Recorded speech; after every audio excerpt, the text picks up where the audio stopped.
Hey there, I'm Lee Ullman here with some big news from the National Young Farmers Coalition. We're partnering with Heritage Radio Network on a special season of The Farm Report. It's all about what's happening with the Farm Bill and how it impacts farmers and eaters. I am growing diversified vegetables on land that's been in our family for 150 years. And so with the pandemic, gentrification, property values going up, we had to sell the land and we lost it. Join us as we uncover the untold stories behind this massive piece of legislation that shapes how we grow our food, what we eat, and so much more. The problems we have had, those are things that come from earlier Farm Bill and USDA policy, right? Like Earl Butz, get big or get out. You know, it's my responsibility to know not only what I'm eating, but then like how that all came to be. And realize like, wow, like this piece of legislation, all this money, like it's technically something that I support as a taxpayer. While Congress debates the next Farm Bill, this is not just an invitation to listen. It's a call to action. Be part of the conversation. Subscribe to the Farm Report on Heritage Radio Network, wherever you listen to podcasts. Today's show is sponsored by Bob's Red Mill. With natural foods, they support organic, vegan, paleo, and gluten-free lifestyles. Learn more about their commitment to good food for all at bobsredmill.com/podcast.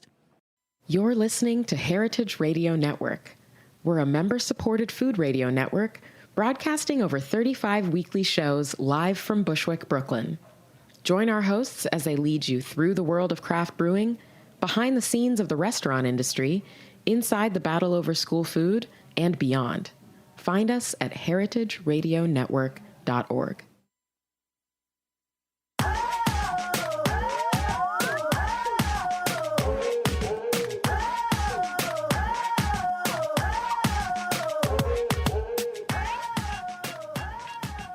Hi, and welcome to A Hungry Society, the show where we talk about dining, food media, and everything in between. Today's guest is Kwame Williams, chef and co-owner of Vital Dining in Montclair, New Jersey, and Freetown Cafe in Newark, New Jersey. Both serve modern Caribbean food and are a beloved part of their respective communities. He's a graduate of the Institute of Culinary Education in New York City and was a participant in the James Beard Foundation's boot camp, focusing on food system policy and advocacy. Chef, welcome to A Hungry Society. Hello, hello. It's so good to have you here. I love your food. Thank you. It's a pleasure to be here. I think I've told you like a million times how much I love your take on Caribbean food. I'm glad. Keep doing it. Yes. So for listeners who haven't been, can you explain a little bit about your restaurants and what they're like? Well, if we're going to start there, let's start with Freetown. So Freetown, I no longer am running Freetown. Actually sold it back to a friend who originally put us in the space, and he's doing the same concept there. It's a cafe. The energy is still great there. What I fell in love with was the space when we first went in there, and it was amazing. And we'll probably do something similar to that again. To me, I want to have a bunch of Caribbean restaurants, or particularly Jamaican restaurants, that fit different lanes. And that was the cafe, right? That was the place where we were serving Blue Mountain coffee, and we were doing Jamaican pastries and other Caribbean pastries, and we were in that lane. Vital we just passed our 3-year mark. Wow, congratulations. And thank you. So 3 years in this summer, and how would I describe Vital? Vital's been evolving, and what it is right now, I guess my sisters describe it as resort. Because it's not a rustic place. It's not high end. It's still very casual, right? It's somewhere where you could go out on a date and you could have on some slacks and a shirt and not feel out of place, but at the same time, you could come after you get a gym to get a smoothie and still not feel awkward. So that's the vibe, that's the energy that's there. It's very, very laid back, and it's an elegant, casual place in the sense of the food usually exceeds people's expectations. So we're going to get to that. talking about exceeding people's expectations. But let's take it back to the beginning. So when you were growing up, before you knew you wanted to be a chef, or maybe you did know, what was dining like in your home? Dining in my home, it was I have a lot of food memories, and I don't know if it's just because I'm a chef and have always meant to be a chef, or like, to me, everybody has, food memories. I attach experiences with food, and growing up, it was a lot of family time. A lot of Sundays were big.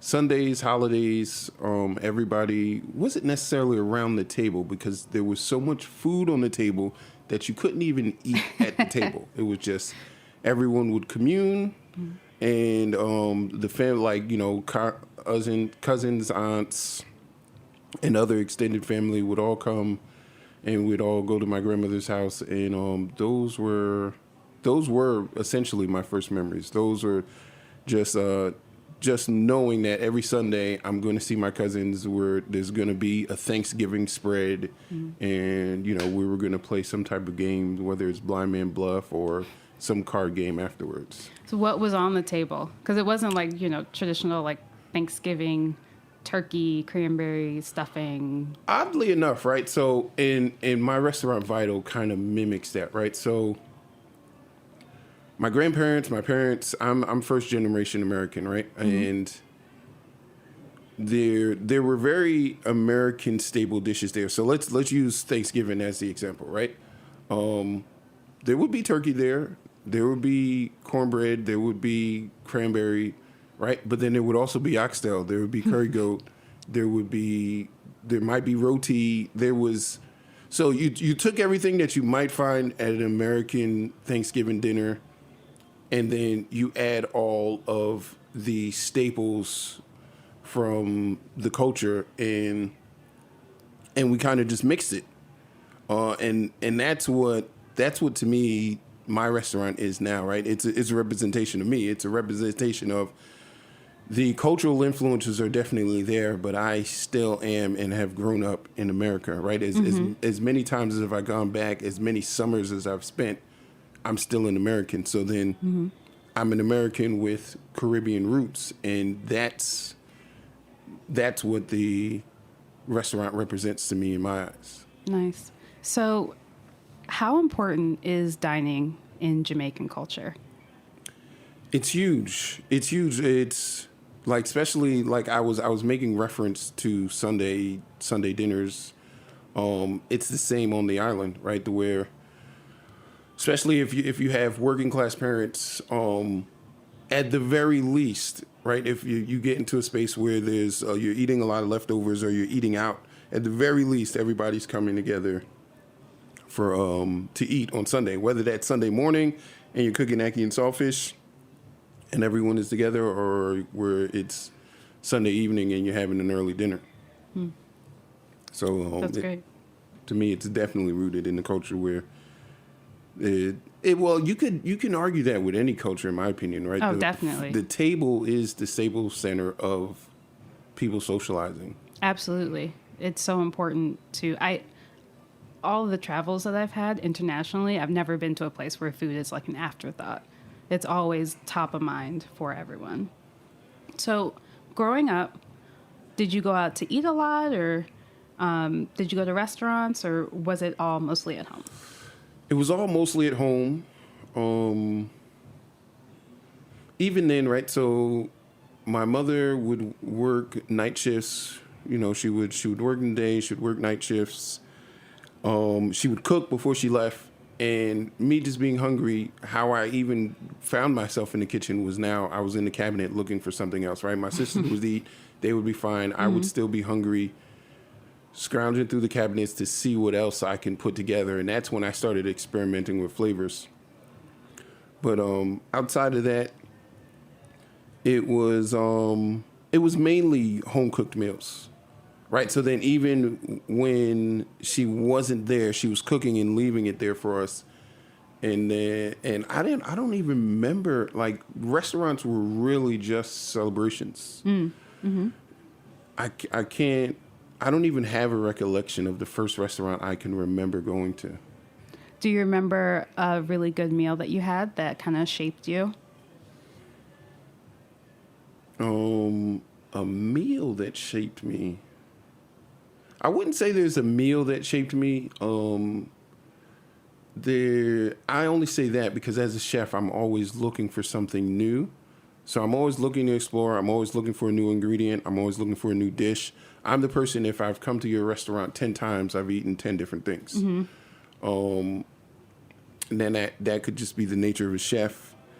A comfort food that I know that I have, it's a sandwich of any form, right? My first food memory was kindergarten, and I don't know how long it lasted, but I know my mother would get me a corner store bodega sandwich for lunch, felt like every day. So then now even going into, like, say I go to a bodega and I smell the vinegar, it brings back that nostalgia. So what sandwich was it that she would get you? I believe it was just a turkey and cheese. And really it's not even the turkey and cheese as much as it is the smell of the vinegar that gets that. The red wine vinegar just brings back that kindergarten. Like, that was probably the first meal that was satisfying that I could still draw back memories to, just being excited at lunchtime, like, oh, I'm about to get my sandwich. So, and until this day, right, whether it's, you know, because my eating habits have changed, so whether it's a ham sandwich, a turkey sandwich, or even looking for sandwiches outside of the normal realm, something about bread and filler is just super comfort food for me. That's awesome. That's really great. So let's talk about you then making the decision to go to culinary school and working all over New Jersey. Can you talk a little bit about that progression of, like, all the work that you did to eventually, you know, opening Vital? Yeah, so I had already been cooking for a while. In high school, I worked at Pizza Hut. Definitely still give that credit because that was my first time using a Hobart. And shortly after high school, I got a job. I did a short stint as an auto mechanic and then found myself back in the kitchen. Worked in different kitchens, Ruby Tuesdays, Fridays, Olive Garden, and Oh, you worked at Olive Garden? Yes. I worked at Olive. That was my first job ever. I was a breadstick girl. Oh, okay. See, we have that in common. I was already so passionate about the business at that point. Well, right, and it goes to the curiosity of wanting more, right? So right. I started at Ruby Tuesdays and kind of hit a ceiling. Went to Fridays, and that was a lot more challenging because the Ruby Tuesdays I was at was relatively slow. Mm-hmm. Now I'm going to this super fast-paced Fridays, and I'm working the fry station. I'm working the fry station at a point in Fridays where they were still battering everything to order. So oh, wow. Jack Daniel's shrimp and everything. Do you have the recipe for Jack Daniel's sauce? The Jack Daniel's sauce at that time was one of the only things coming in prepackaged. Oh, wow. All the shrimp and chicken tenders, though, we were battering to order. Mm-hmm. And then making my rounds there, right? So incentivized by, you know, getting a raise for every station you learn. And now I'm working the grill station and you're looking at like 15 Jack Daniel's ribs and 10 steaks and 12 burgers and like wrapping my head around all of that and being able to manage that on a regular basis. Then it was a manager I actually met at Fridays who was, he was like, you know, you're really passionate about this. And I had a child that was on the way. My oldest son, Zaire, was on the way. And I wanted more. I was like, you know, I wanted more than what I was getting. I basically, within a year and change, learned all the stations and was kind of stuck to just waiting for a yearly review for a raise. Right. He suggested I go to culinary school. Ironically enough, I ended up making a lot less money coming out of culinary school than what I was making at Fridays at the time. I think I was, at the time, was probably making $15, $16 an hour to go pay for culinary school, and now for several years was working jobs at like $9 and $10 an hour. Mm. The food I was doing obviously was completely different, and the experience and then everything else was there, but when he told me that, I was like, all right. I looked into several different schools. Fell in love with ice. Fell in love with ice because the flexibility of the schedule and still needing to work. And went to Olive Garden to go do front of the house because that, you know, is a lot more flexible. You have 30 servers. You can always get somebody to cover your shift in the last minute if we couldn't get a babysitter or something like that. So all through culinary school, I served at Olive Garden. After a while, it gave me the respect for the front of the house that I feel every chef should have. After a while, that, you know, got boring. Then I hosted. Then I bartended. That was a great time. Bartending was great because you were getting paid like you were a cook and you were still getting tipped. Yeah. And then I found myself back in the kitchen. And at one point, the running joke was, well, what's Kwame doing today, right? Because I had a host uniform. I had a bartender uniform. I was serving. I was cooking. And did that for the 2 years I was in culinary school. And once I got out, I had my mindset on basically just working at the best places I could possibly work.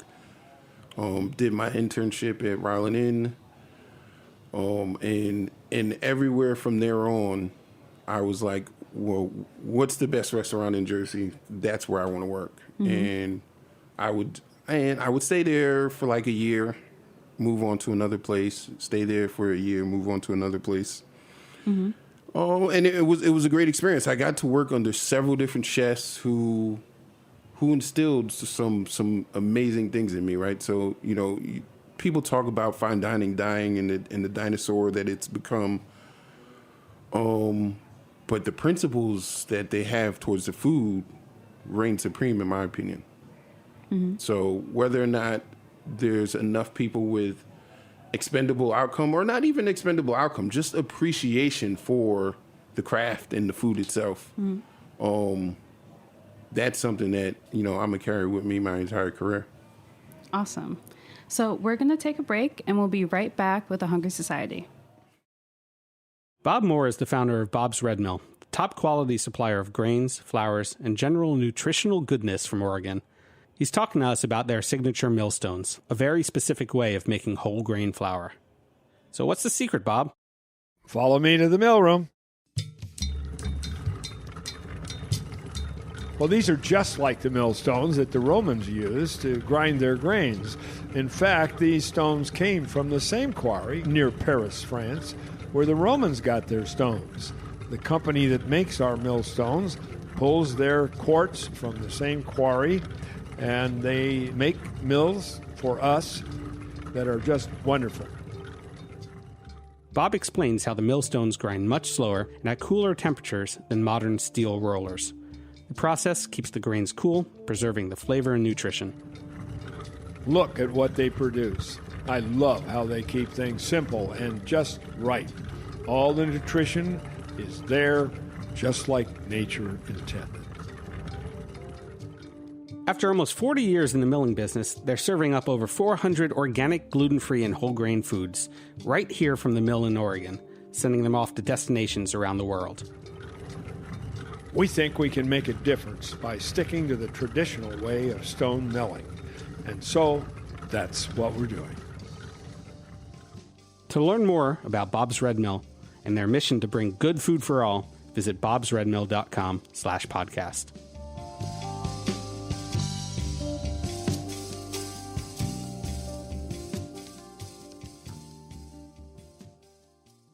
All right, so we're back with Chef Kwame Williams of Vital Dining in Montclair.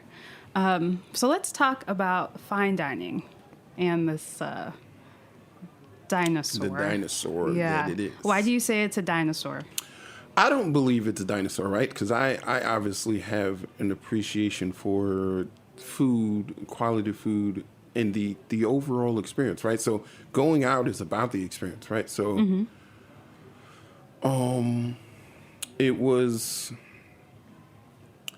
I call it a dinosaur because the mass market is going in so many other different directions right now. What I do see and I like is the newer places that are popping up all over the place now are still holding that high standard for food. They're just less stuffy, you know, you're not necessarily a place that you have to have a jacket on. The fine casual. Right. And I love that trend. I love the direction that is going in because the food is still priority, and that's what I love most about fine dining. A brief story, I guess I could tell you. One of the defining moments, personally in my career, I was working at Bernardsville, and the chef de cuisine at the time, Stern is what we called him. He was constantly yelling at me. I was never ready. He was always yelling at me about not being ready. And the challenge there, where you're working at maybe like an 8-man line, and I was at Garmager at the time. Garmager is always, they're dealing with the amuse-bouche, they're dealing with the apps, they're dealing with the desserts, and right when some people see a tasting menu and all the line cooks are like, yes, they only have one small dish on there, and we have like 6 or 7.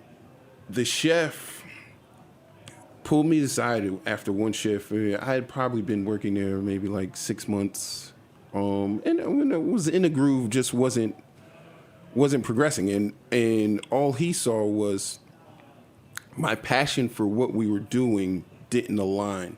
Right, it was like I was more so trying to appease the chef than appease the guest. Right, those were his exact words. He was like, and he told me to come in.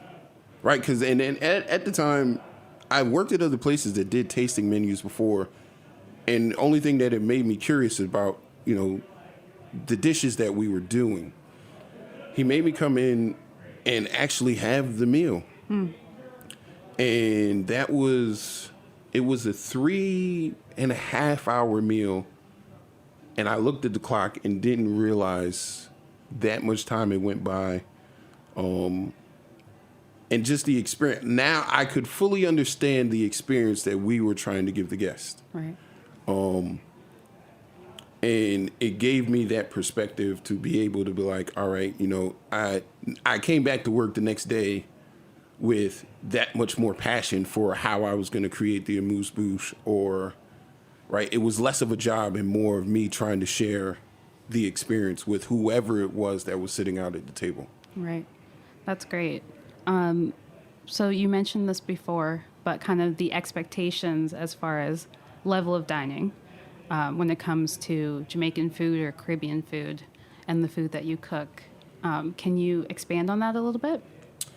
Yes. So I meet people all the time in different places. We have great conversation. I tell them I have a restaurant. They go, oh, great. What kind of restaurant is it? And even in the first 2 years, we weren't calling ourselves a Jamaican restaurant. We were just saying Vital, or we were saying it was New Caribbean. Eventually, we put ourselves in that box because our client base was saying, like, I tried to describe it to my friends, and I don't know how to describe it. Sitting back looking at the menu, was like, all right, there's definitely a lot of Jamaican influences. This is a Jamaican restaurant. I say that to people.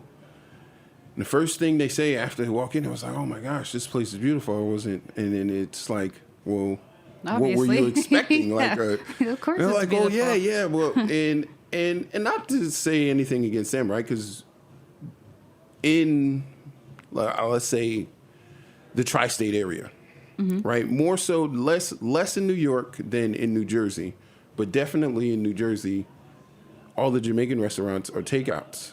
And then even if there is dining space, it's dining space that people aren't really eating in. It's like, it's almost set up like a Blimpies. Like, there's chairs there, but there really isn't anybody sitting down. You're not there. sitting and like making a full meal of it with drinks and all right. that. So then we come along and try and break that mold, right? So we do live music on some weekends. It's a 40-seat restaurant. So then, but that's usually when I'm taken back, because I'm normally talking to somebody in the industry. If I say, yes, it's a dining restaurant, it's fine. If I say it's a 40-seater, I'm expecting you to have some idea of the size. It's not like a grand 250-seat place, but 40 seats is still a decent size. Enough space to create ambiance, but still be quaint. And that's the mold that we're trying to break. That's the expectation that we're trying to beat down. I want to be a voice and an advocate for all Caribbean cuisine. I give people the example when I say what my end goal is you talk to somebody and you told them you were going to a Mexican restaurant 15 years ago, they would ask you, oh, you're going for tacos. You say that to somebody now, and they're like, "Well, what kind of Mexican restaurant?" Because it's been expanded to that point. I would love for Caribbean cuisine to get that far, right? When you say I'm going to a Caribbean restaurant, they say, "Oh, what island?" Or, you know, if you're going to a Caribbean restaurant, you know, is it a fast casual? Is it a takeout? Is it a white tablecloth? Because there are many different levels that you can expand on in any culture or cuisine. Definitely. And we've talked about this before, but kind of your vision of where you want to see Caribbean food go, where you want to see Caribbean dining go in America. Can you talk a little bit about that? To me, it's primed to become more mainstream, and obviously I'm an advocate, so where I want to see it go is to the top. But it has all the elements that I feel like everyone needs right now. So using my restaurant as example, Vital, right? It's casual. We're exceeding the expectations. We are trying to do as much as we can to be conscious of the environment, conscious of health. There's several different ingredients, right? So then even with all the ailments that everybody's having right now and things like that, right? When you think about old, rooted, cultured food, and you figure out, well, why were they so healthy? Why were they living this way, right? And you think about all the paradoxes that come up. Heavily spiced food usually counters all the negative effects of whatever it is that you may or may not be eating. And then even then, right? So in Caribbean culture and Jamaican culture specifically, there is a huge vegan, vegetarian population. Right? Whether you're talking about Rastafarians or people who are just influenced by Rastafarians to now go vegetarian or vegan. And it might look like we're chasing a wave when we're only just being true to the culture, and the mass culture is now catching up to what has been happening all this time already.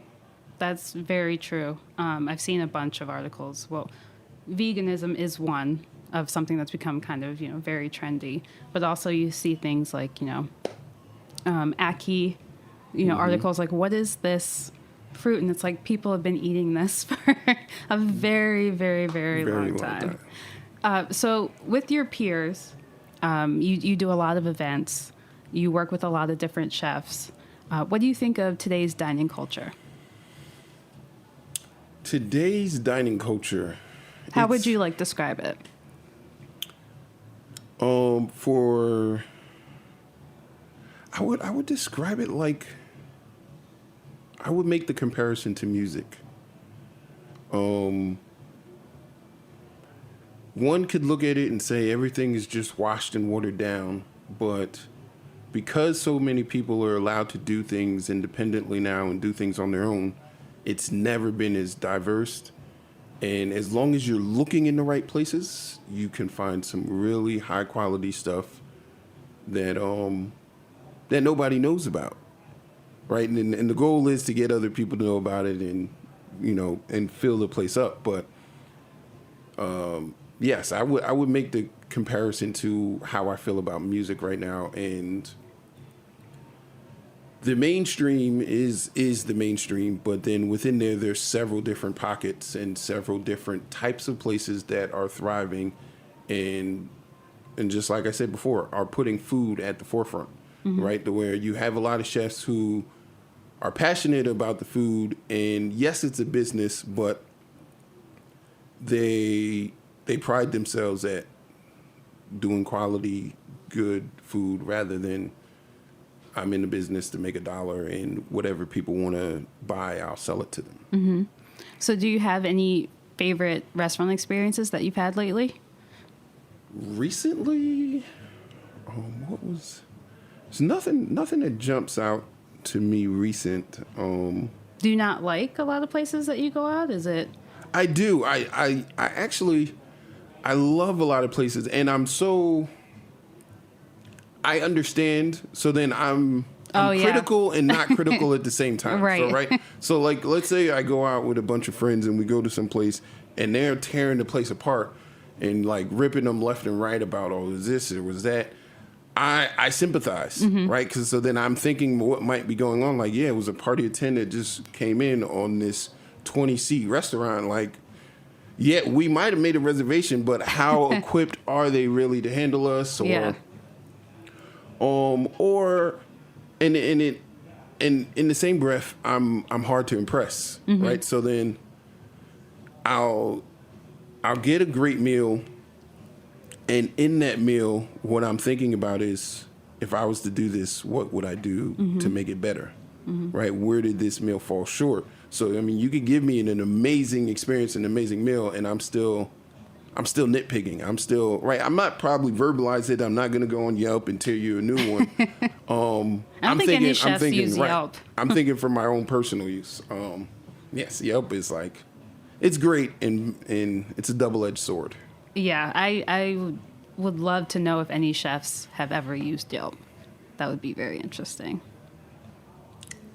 I use it to find places. Okay, yeah. I'll find a place, and I can read through the negative comments to see, like, all right, this person just had a bad experience, and that's not, one bad experience isn't indicative of the restaurant, but I can read between the lines. Like, there's several ones from my own restaurant where I'd read it and it was like, all right, so the server may have said or did something to aggravate you, and now you write 10 paragraphs ripping us, but then ended, well, the food was still good though. Yep. And it's like, but you just gave us a 2-star, complained about something, right? And not to neglect service, because service is very important. And at the end of the day, you probably just weren't having a good day. And if you have a passionate server, they'll notice that and treat every person differently and try and, be that light in your day. But at the same time, that's not their responsibility either. And then, but you give the people that opportunity to just say what they want to say. And their voices are valid. I'm not discrediting anybody, because if that is the truth and that's what they experienced when they were there, then that's what it is. That doesn't, I'm looking at a review and saying, well, I could look at your menu, see what I might want, look at your reviews and get an expectation of what to expect. But that doesn't mean it's going to be indicative of my experience. Even if I'm coming in and you have 5 stars and everybody's raving. Right. That just gives me a barometer of what to expect. And is that in line with what I'm looking for right now? Right. So if you had to have a last meal at a restaurant, where would it be and who's invited? A last meal at a restaurant. Where would it be? Who's invited? Oh man, I'm so conflicted with this question, right? Because so then, first, as soon as I hear last meal, I start thinking about people who I may want to meet and sit down and have conversations with. And we're just like, all right, it'd be great to be in the room with them and we have good food in front of us. And then I start thinking, well, last meal, do I really want to spend my last meal with a stranger? Right. So, right, am I just going to go with the family thing? But then now if I'm going with the family and I go, all right, well, I've been talking about eating at 11 Madison Park forever and they've still just never made a reservation. Are my family members going to appreciate that experience? So that's true. I mean, it is your last meal, though. So maybe they'll put up with 11 Madison Park for one evening. So then both answers. You can give both instead of one. So right, no. So let's say I'm going out with some chef friends, right? And all right, well, if we're gonna break it up, we'll go with 3 last meals, right? Okay. If I'm gonna go with some chef friends, you've got some notice. You have 3 days notice. Yes, and that's your last day. I'm gonna go out on a big hurrah. The first day, I'm gonna like get a bunch of chef friends, and we're gonna go to somewhere like Madison Park, in my opinion, right? Not necessarily them, but somewhere where I know that I can sit down where we're going to just sit for hours and forget that we're there and the food is just going to keep coming out. And we're going to talk, and we're going to talk about the food. We're going to talk about experiences that we had and just have a great time. The other thing, put me in a room with a bunch of strangers who I think are amazing personalities, whether they're athletes, musicians, politicians, right? And I would probably cook that meal, right? And I cook that meal, put my heart into it, put the food on the table, and you kind of use that as the talking point. Daniel, it was after hours or after dark. It was a show. It was basically some of that, right? Right when his restaurant closed, he would have people come over, and that experience is something that I was like, oh, that's great. And then finish it off. Similar to the holidays, right? Where I might, really, if I think about it, on the holidays, I really don't cook anything, right? Really? All my You family take it members is like, oh, you cook all the time, let us cook. And just really spend that last day with my family, my children, and my close friends, and we just eat and laugh, and that's how it would end it out on my 3-day experience. And so it would be in that order. Yes. Chefs. Definitely have to end it with the family. Personalities and then family. Yes. I think that's a pretty good lineup. Mm-hmm. So my last question for you, Vital Dining. I've been there. I love it. I think everyone should go. Can you talk a little bit about the future and what you see for the future of Vital? What I see for the future of Vital, it's so strange because every time you hit a new level, there's a new wall to climb over. Mm-hmm. Right. So we're in the third year. Right. First year, I was just super excited to have my own restaurant, call myself an executive chef of somewhere, be cooking the food that I want to cook. Now, as I'm growing as a business owner, even now in year 3, right? Because in year 2, it was about just filling up the seats, and I started doing more television and did some stuff with Food Network and so on and so forth, and just trying to get exposure. We're going, year 3, and it's like we're looking, right? We're looking at, well, all right, lease is going to be up in 2 years. Do we move? Do we consider moving? Do we stay? Well, rent's going up, but what we're making is the same. And for me, in the future of Vital, well, one is to keep Vital alive and keep it going, right? The premise was to build something for my children to now benefit from. Where that's going to be, right? Whether we stay in the same space and we continue to grow right where we're at and just continue to invest in that property, or we move. What I was thinking, and in the ideal world, right?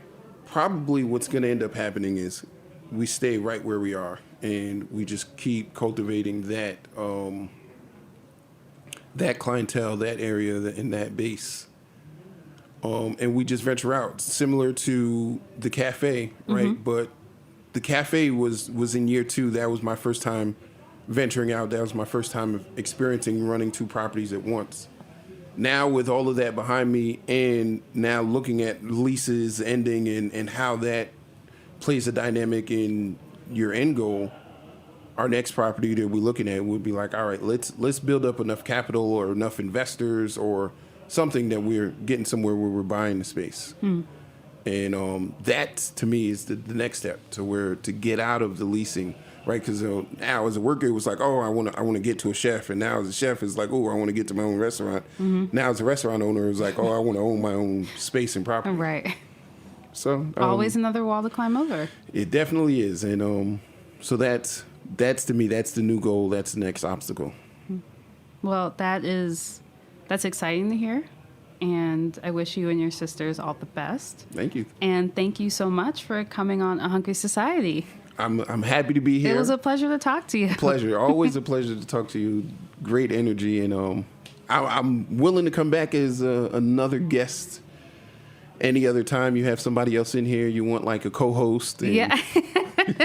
We have to bring ackee and saltfish. Yes, That's I can do that for you. Okay. It's a deal then. I'm actually going to be at Star Chefs Congress this year. The theme is Cook Your Culture. Oh, perfect. And I'm going to be doing ackee and saltfish there. So excellent.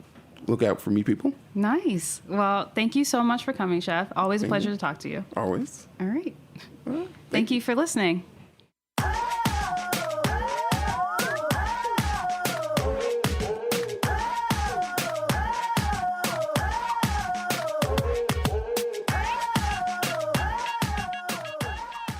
Thanks for listening to Heritage Radio Network, food radio supported by you.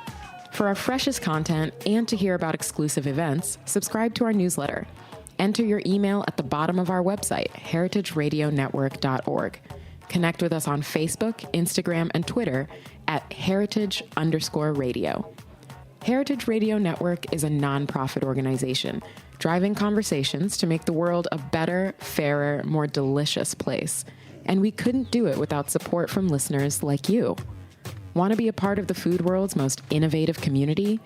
Rate the shows you like, tell your friends, and please join our community by becoming a member. Just click on the beating heart at the top right of our homepage. Thanks for listening.